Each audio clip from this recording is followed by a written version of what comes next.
invito a abrir sus Biblias en la epístola del apóstol Pablo a los Colosenses, esta epístola que estamos estudiando juntos como iglesia local de manera expositiva. Estamos estudiando la epístola del apóstol Pablo a los Colosenses. Y en esta mañana, ya tarde ya, llegamos al versículo número 15. Estamos en el versículo número 15 de la epístola del apóstol Pablo a los Colosenses y leeremos desde el versículo 15 al versículo 18. Versículo 15 al versículo 18. Y dice así la palabra del Señor. Él es la imagen del Dios invisible, el primogénito de toda creación. Porque en Él fueron creadas todas las cosas, las que hay en los cielos y las que hay en la tierra, visibles e invisibles, sean tronos, sean dominios, sean principados, sean potestades, todo fue creado por medio de Él y para Él. Y Él es antes de todas las cosas, y todas las cosas en Él subsisten. Y Él es la cabeza del cuerpo, que es la iglesia, Él que es el principio, el primogénito de entre los muertos, para que en todo tenga la preeminencia. Bien, el título del mensaje para esta mañana es la preeminencia de Cristo. La preeminencia de nuestro Señor Jesucristo. Y hoy día vamos a ver dos argumentos de la preeminencia de Cristo. Dos argumentos de la preeminencia de Cristo, por qué Cristo tiene el lugar más elevado en toda la creación, por qué Cristo es el único digno de ser exaltado, y esto tiene un propósito para que nosotros tengamos una certeza segura de quién es nuestro glorioso Salvador. Y veremos dos argumentos de la preeminencia de Cristo. El primer argumento es que Él es preeminente sobre todo lo creado. Cristo es preeminente sobre todo lo creado y Él también es preeminente sobre su iglesia. Estas son las dos preeminencias o estos dos argumentos respecto a la preeminencia de Cristo.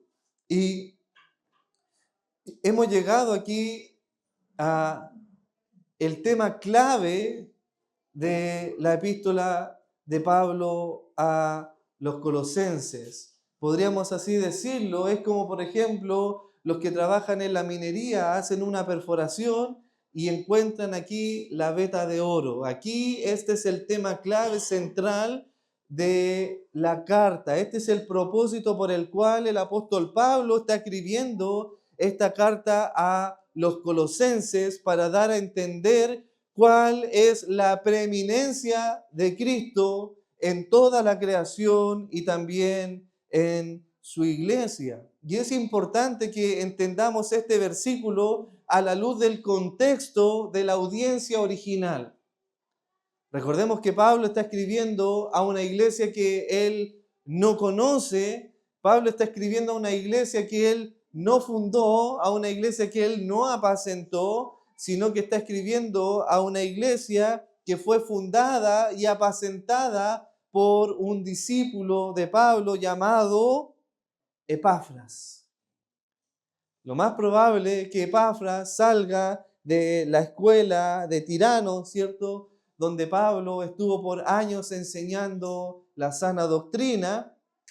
Y el contexto de esta epístola es que Pablo se encuentra prisionero. No sé si se recuerdan cuando estudiamos las epístolas de las prisiones, por ejemplo, Efesios o Filipenses, cuando veíamos a Pablo en este arresto domiciliario junto a la guardia pretoriana, a los cuales eran su principal audiencia en la predicación del Evangelio y vimos cómo el mensaje del Evangelio en la epístola de Filipenses llega a la casa de César, del emperador.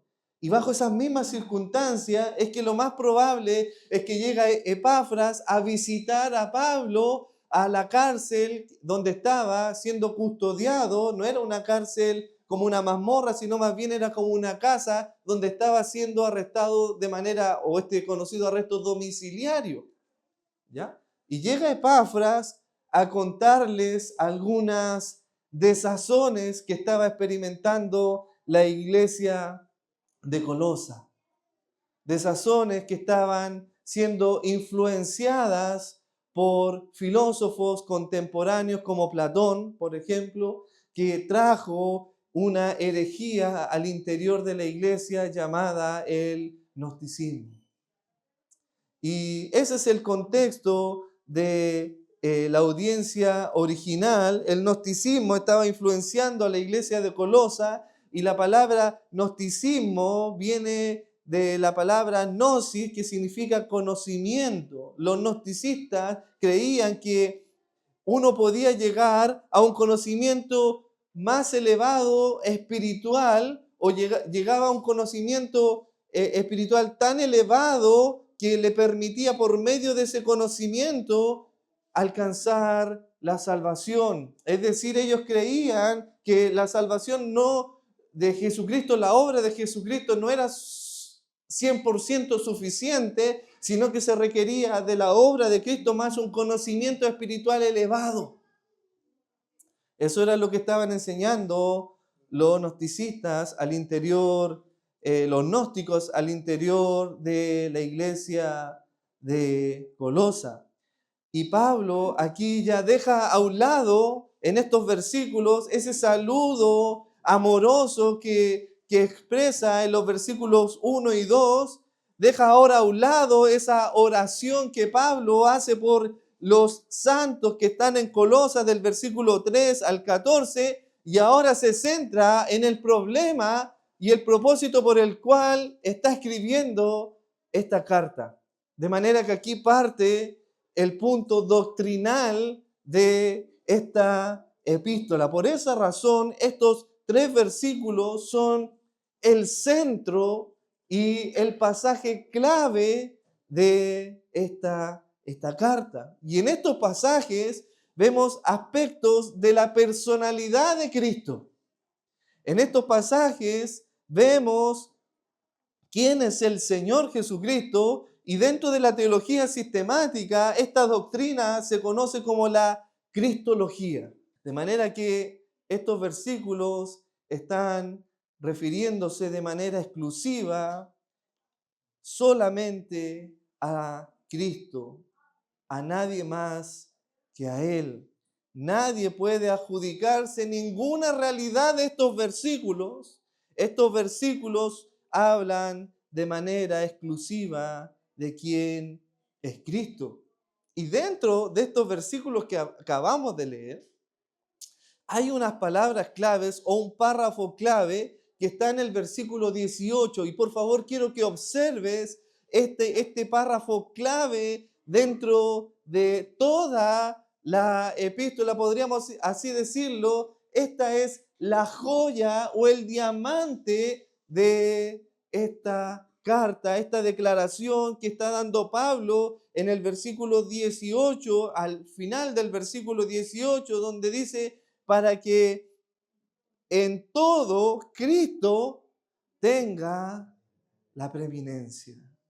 De eso se trata esta carta, de la preeminencia de Cristo en todo. Y bueno, ¿qué es lo que estaban entonces enseñando los gnósticos?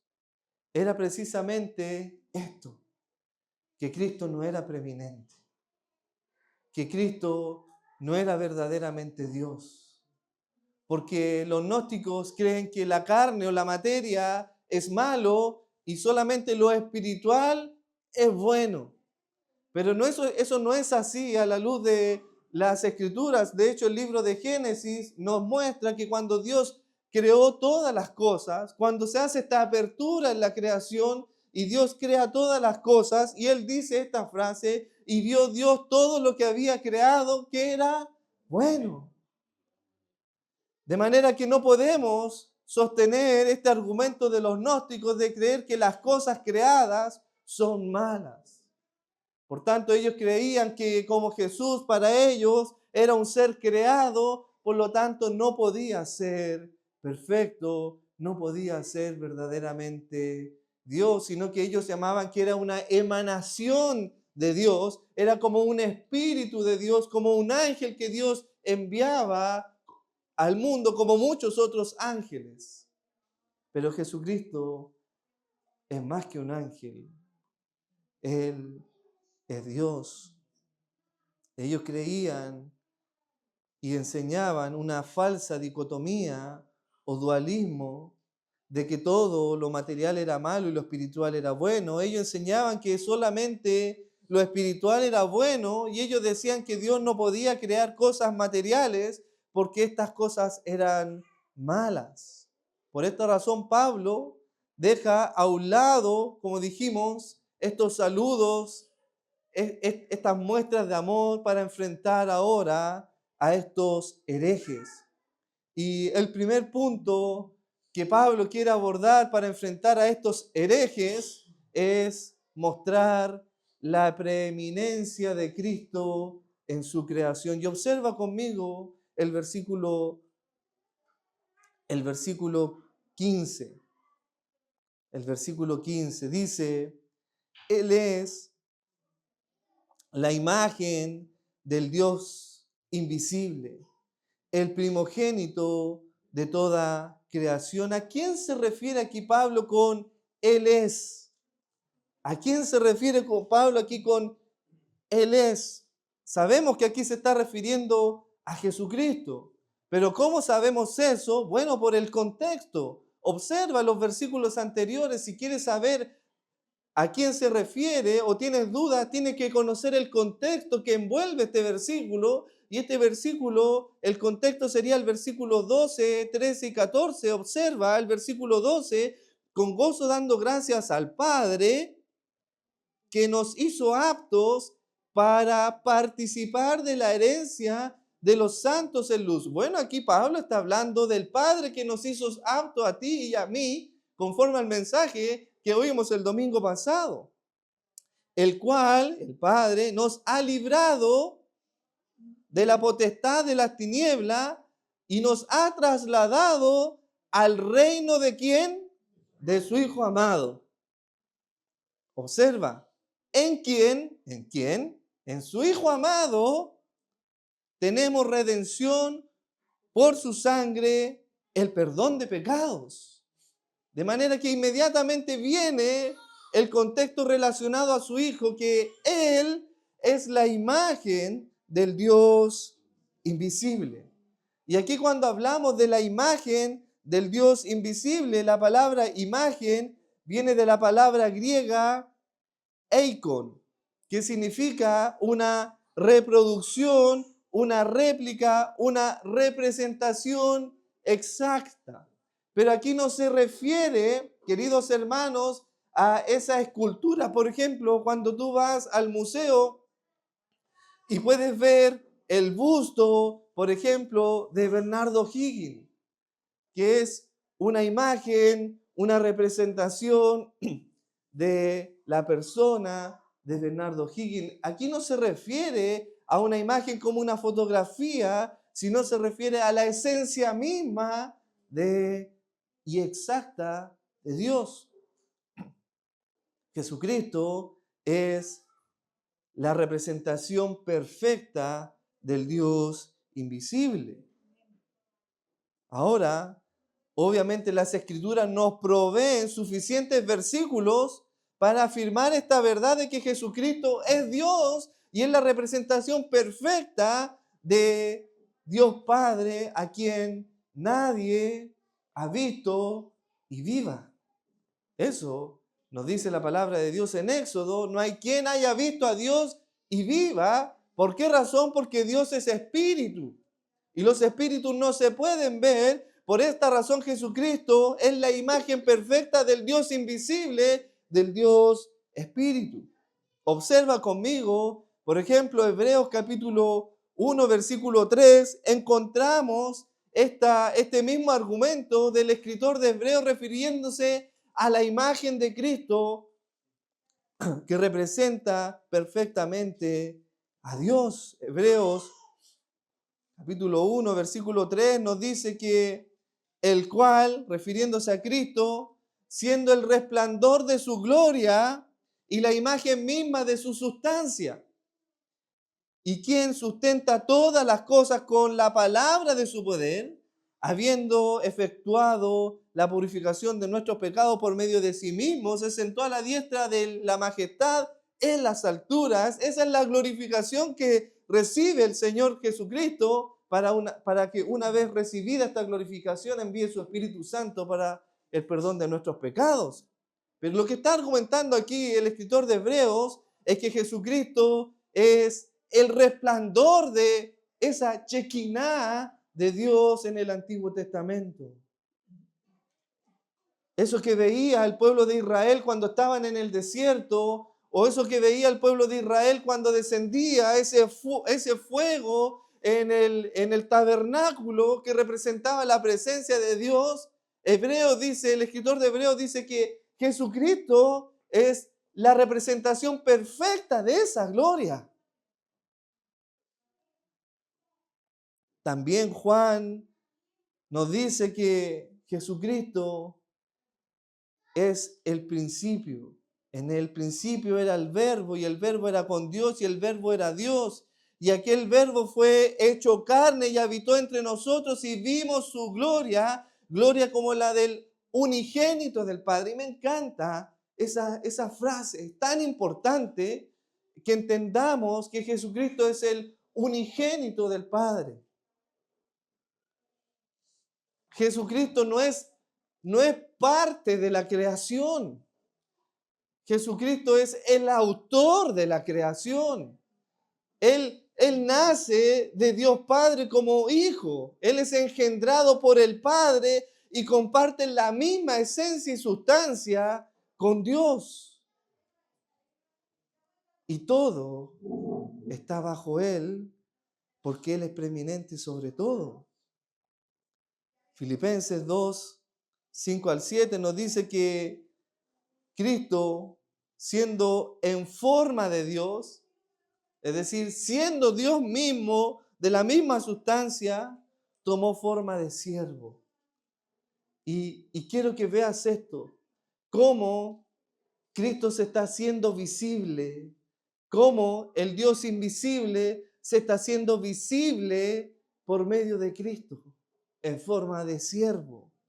En 2 de Corintios, capítulo 4, versículo 4, Pablo escribe a los Corintios y nos dice que Jesucristo es la luz del Evangelio, Él es la gloria, el Evangelio es la gloria de Cristo, el cual es la imagen de Dios. De manera que las Escrituras nos proveen suficientes argumentos para mostrarnos que Jesucristo es la imagen perfecta del Dios invisible. Jesucristo es la imagen perfecta del Dios invisible. ¿Por qué? Porque Jesucristo es en el Padre como el Padre es en Jesucristo.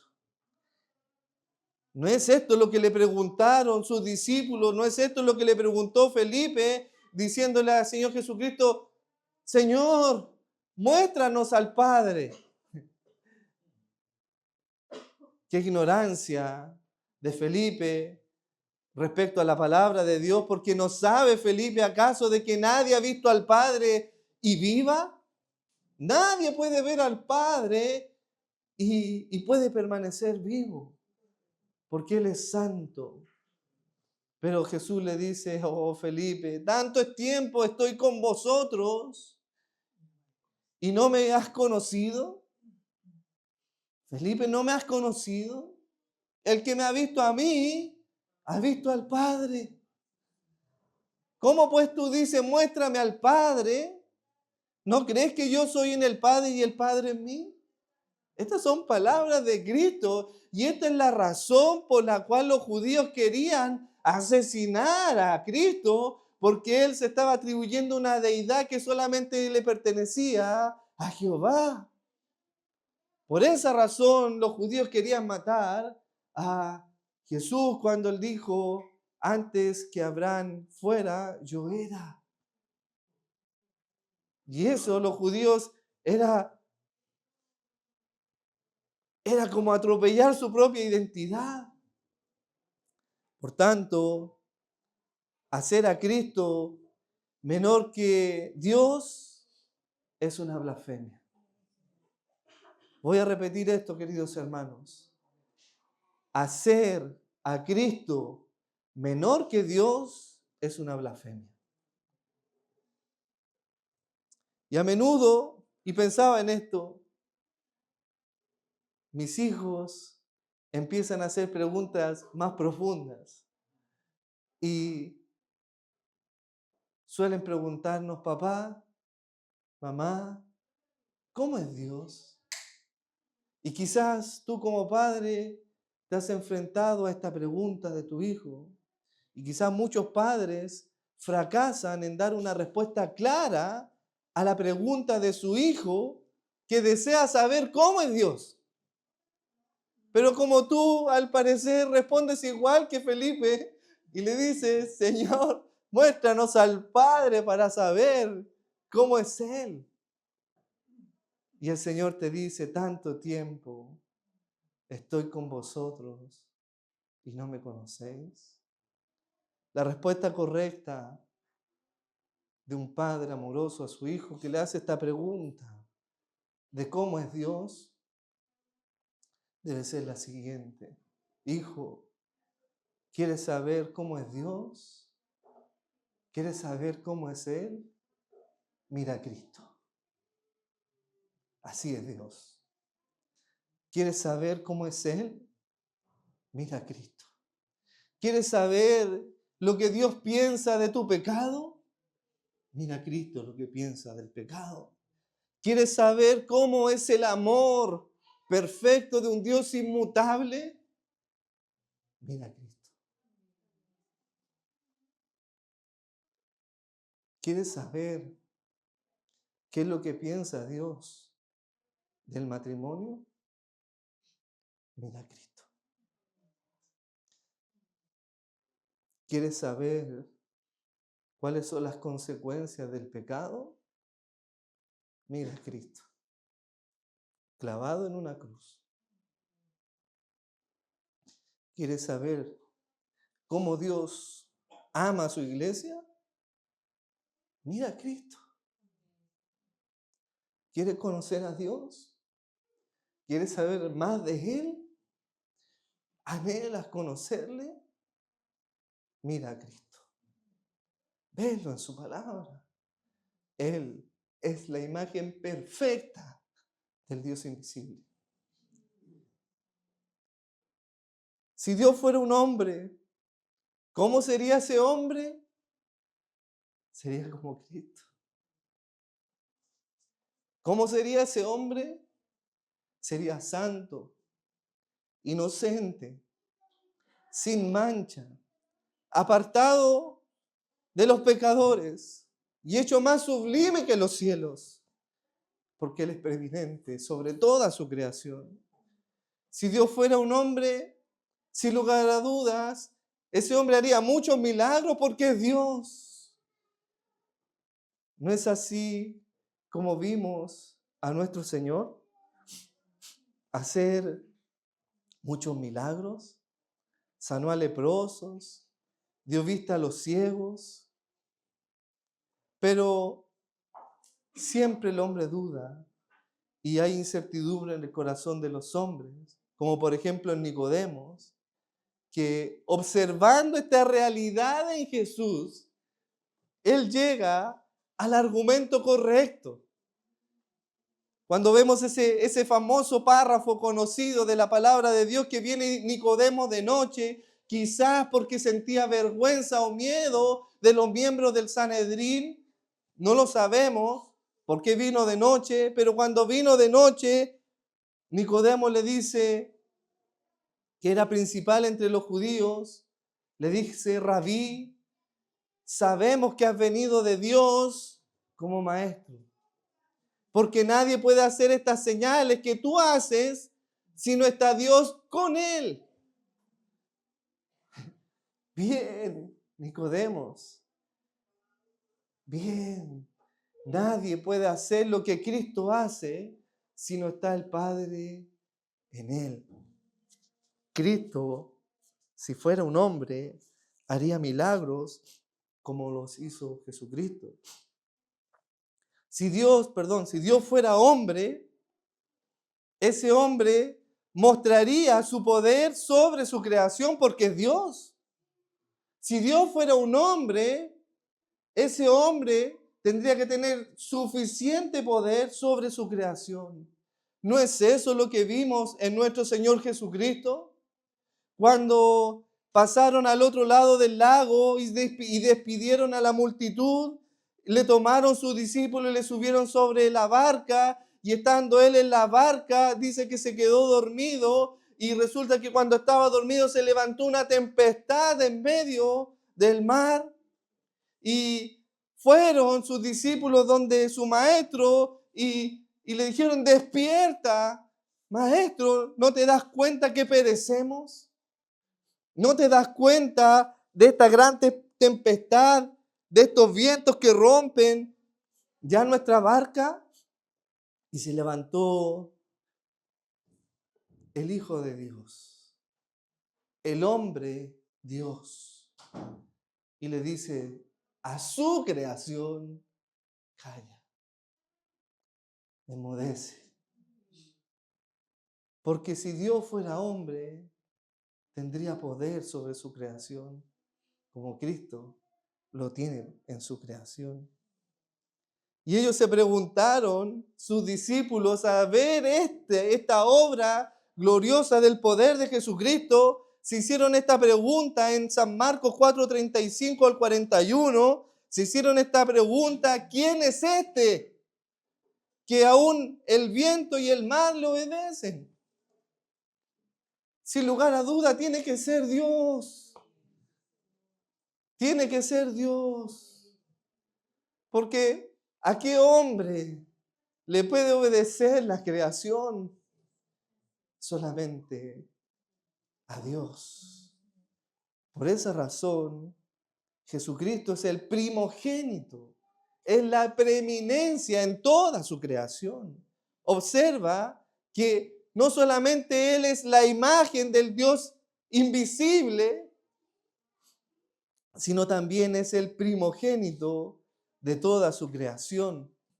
Y la palabra primogénito en el versículo 15 de nuestra lectura viene de la palabra griega protótokos, que significa el que tiene la preeminencia, la supremacía o la bendición del Padre.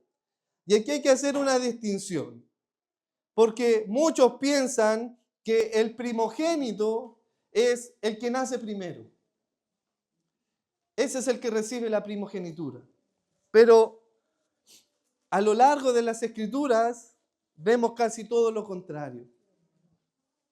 Vemos, por ejemplo, que Abraham tuvo dos hijos. Uno que se llamaba Ismael, el que nació primero, y otro que se llamaba Isaac, que nació segundo. Isaac recibe la primogenitura, no el primero.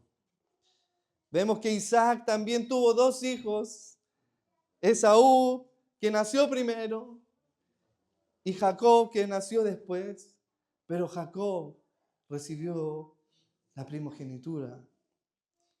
Vemos también que Jacob tuvo 12 hijos, y ese es el lema de mi hogar, para allá apuntamos a una vida como Jacob. Y le nació su primer hijo Rubén, pero ninguno de sus hijos, de los 12 hijos, recibe la primogenitura. Ninguno, sino los hijos de José. Ellos recibieron la primogenitura.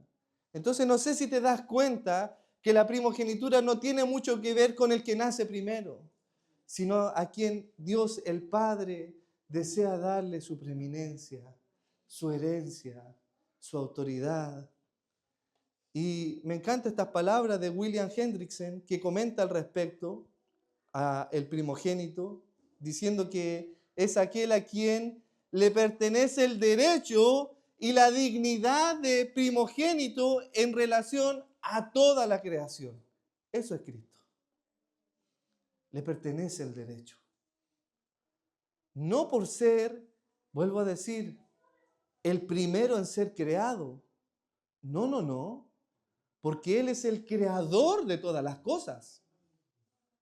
Él es el creador de todas las cosas. No fue el primero en ser creado. Él es el creador de todas las cosas.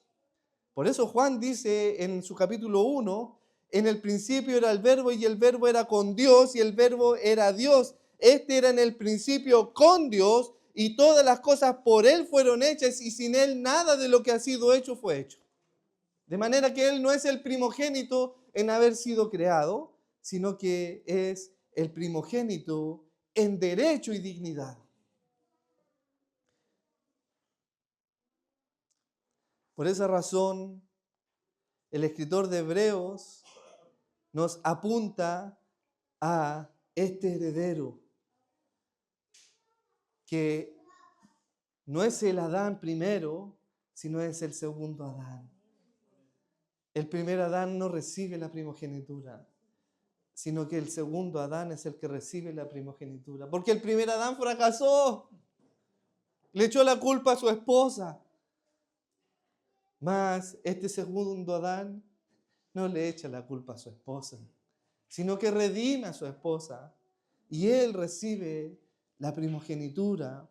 Y mira, me encanta la nueva versión internacional de este texto que ya lo hemos estudiado y lo hemos visto una y otra vez, Hebreos capítulo 1, versículo 1 al 3, cierto que Dios, habiendo hablado muchas veces a los profetas en otros tiempos, pero mira cómo lo dice la nueva versión internacional y me encanta porque lo embellece este texto y dice Dios que muchas veces y de varias maneras habló a nuestros antepasados en otra época por medio de los profetas, en estos días finales nos ha hablado por medio de su Hijo, a quien a este lo designó heredero de todo, por medio de él hizo el universo.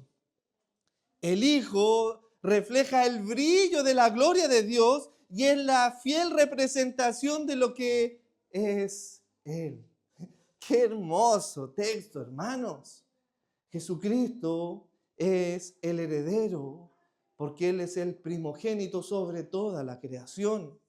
A esto se refiere el apóstol Pablo con el primogénito, aquel que merece ser exaltado y recibir todo en herencia, por cuanto a él le pertenece todo. Y observa como Pablo enfatiza en nuestro texto en el versículo 16 y 17, porque en él fueron creadas todas las cosas, las que hay en los cielos y las que hay en la tierra, visible e invisible, sean tronos, sean dominios, sean principados, sean potestades. Todo fue creado por medio de Él y para Él, y Él es antes de todas las cosas y todas las cosas por Él subsisten. ¡Wow! ¡Qué preeminencia tiene Cristo sobre toda su creación! Piénsalo por un minuto. El universo subsiste solamente por Cristo. ¿Cómo puede ser esto? Un planeta flotando en la nada. ¿Cómo puede ser eso? Un sol a una distancia perfecta de la Tierra que no consume a esa creación. Ese Dios perfecto es quien sostiene todas las cosas. Él tiene la preeminencia en toda la creación. Jamás hubo un tiempo en que Cristo o donde Cristo no existió. Él siempre ha existido. Él es preeminente en toda su creación. Y no tan solo Jesucristo es preeminente en toda su creación, sino también es preeminente en su iglesia. Y eso nos lleva al punto número 2. Punto número 2. Observa el versículo 18, Jesucristo es preeminente sobre su iglesia. Versículo 18 dice, y Él, Cristo, refiriéndose a Cristo, es la cabeza del cuerpo, que es la iglesia. Él es el principio, el primogénito, nuevamente, entre los muertos, para que en todo tenga la preeminencia. Y cuando hablamos aquí de cabeza, se refiere a que Cristo es quien controla y tiene autoridad sobre el cuerpo. Así como la cabeza controla nuestro cuerpo, la cabeza aloja el cerebro, y no tan solo el cerebro. Yo no soy muy técnico ni médico para conocer mucho del cuerpo humano, pero lo que estuve investigando, que dentro de la cabeza no tan solo está el cerebro, sino también hay una glándula llamada pituitaria. ¿No es así? Aquí hay varios médicos que pueden corroborarlo. Y aquella glándula es la que produce una hormona que estimula el crecimiento del cuerpo. Wow, yo cuando leí eso dije yo, este es Cristo. Este es Cristo. Es la cabeza de la iglesia que estimula el crecimiento espiritual de su iglesia. Una iglesia que no tiene a la cabeza como Cristo, jamás va a crecer. Jamás va a crecer. Por eso nosotros como iglesia local reconocemos que la autoridad de esta iglesia no es el anciano, no es el pastor, no es ningún hombre, sino solamente Cristo, que ejerce su autoridad por medio de su palabra. Y por esa razón, querido hermano, tú y yo crecemos en santidad, porque de Él emana santidad para hacer crecer al cuerpo, porque Él es la cabeza del cuerpo que es su iglesia. Y el punto aquí no tiene que ver con su tamaño o su forma, no tiene que ver con eso, sino tiene que ver con liderazgo. Cristo es el líder de su iglesia. La iglesia no es creada por un hombre o por hombre alguno. ¿Quién creó esta iglesia? ¿Quiénes son sus fundadores? Cristo. Cristo es el fundador de la iglesia y de toda iglesia o verdadera iglesia. Pero tristemente, el gnosticismo llega a muchas congregaciones. ¿Y cómo obra el gnosticismo? Siento del Señor. El Señor me dice. Es una experiencia elevada de ese hombre que ha alcanzado un conocimiento de Dios que usted ni yo podemos alcanzar. Y ellos hablan, siento del Señor, el Señor me está diciendo que pasen todos aquí a ofrendar dinero. Ese es la herejía del gnosticismo. Que el Señor nos libre de esa triste realidad. Y esos hombres usurpan la autoridad de Cristo en la iglesia y se establecen como los soberanos en la iglesia, a la cual la iglesia le debe de rendir devoción y obediencia. Hermano, ¿puede creerlo? Que venimos huyendo de esa realidad donde estábamos sometidos a la autoridad de un hombre y no de Cristo y su palabra. ¿Te das cuenta que somos vulnerables y fácil de que nos deslicemos a este tipo de herejías? Por esa razón, Pablo escribe esta carta para que tengas muy claro que Cristo es preeminente sobre la creación y sobre su iglesia.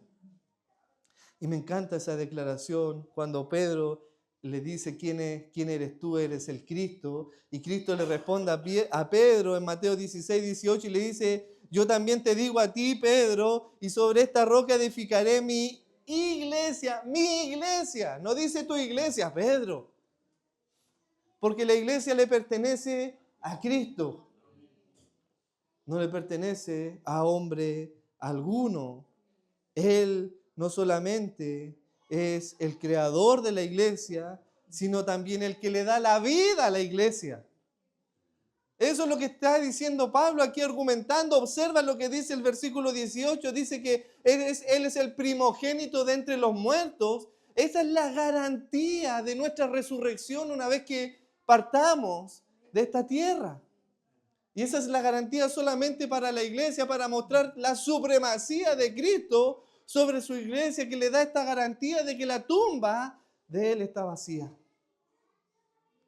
Y si la tumba de Cristo está vacía, es porque Él resucitó.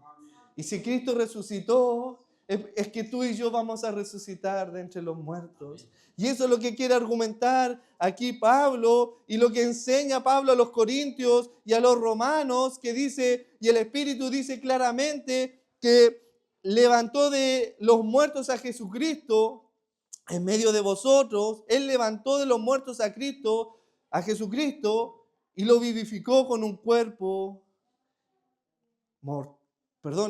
y vivificará también nuestros cuerpos mortales por el Espíritu que mora en nosotros. Por esa razón Pablo le dice a los corintios y hace esa pregunta retórica: oh, ¿dónde está muerte tu aguijón? Si Cristo tiene la supremacía sobre todas las cosas, incluso sobre la muerte. Ese es el argumento de Pablo para que tú veas que nada escapa a la soberanía de Dios, incluso la muerte. Él tiene poder sobre todas las cosas y dice a los corintios: oh, ¿dónde está muerte tu aguijón? ¿Dónde está sepulcro tu victoria? ¿Dónde está? Porque sorbida es la muerte en victoria por medio de la obra de Cristo Jesús. Finalmente, el texto termina con esta frase hermosísima del versículo 18, diciendo que para que en todo Cristo tenga la preeminencia, para que Él tenga la preeminencia en todo. Y te quiero hacer esta pregunta, querido hermano: ¿es Cristo preeminente en tu vida?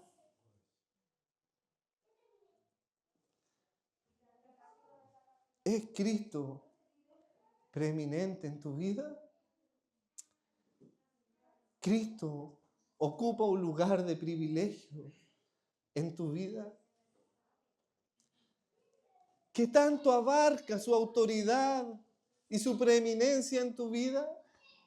¿En qué área de tu vida no le estás dando un lugar de preeminencia?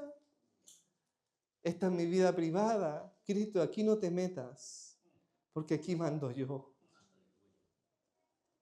Qué triste el hombre que no ha entendido que Cristo tiene la preeminencia en todo.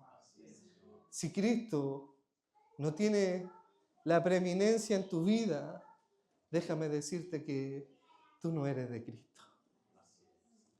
Porque todos los que son de Cristo están bajo su señorío. Y Cristo tiene la preeminencia en todas las áreas de su vida. Ocupa un lugar de privilegio en tu pensamiento. Cuando quieras hacer algo, piensas como Cristo lo haría. Por eso que Pablo dice: ya no vivo yo, sino Cristo vive en mí. Cristo ocupa esa preeminencia en mi vida, dice Pablo. Lo que vivo en la carne lo vivo para Él. La pregunta es para ti: ¿es Cristo preeminente en tu vida? ¿Es preeminente en la manera que amas a tu familia? ¿Es Cristo la forma preeminente de tu pensar? Y eso es lo que quiere enseñarle Pablo. Esa es la aplicación de esta doctrina a los colosenses. Mira, si esto es fabuloso, si este es el tema central de esta carta, hermano, la preeminencia de Cristo, y esto es lo que quiere enseñar Pablo a la iglesia de Colosas, haciéndole ver la preeminencia de todo y en todo de Cristo. Y aquí está la aplicación, cómo esta teología de esta cristología como doctrina sistemática se va a aplicar ahora en nuestras vidas. Observa el capítulo 3, versículo 23 de nuestra misma carta. Aquí está la aplicación de un correcto entendimiento de esta teología. Capítulo 3, versículo 23. Y todo lo que hagáis, hacedlo de corazón como para el Señor y no para los hombres. ¿Por qué razón? Porque Cristo es preeminente en tu vida. Y eso es lo que quiere el Señor de ti. Que Dios ocupe un lugar preeminente en tu pensamiento, en tu hablar y en tu obrar. Te invito a que oremos y demos gracias al Señor.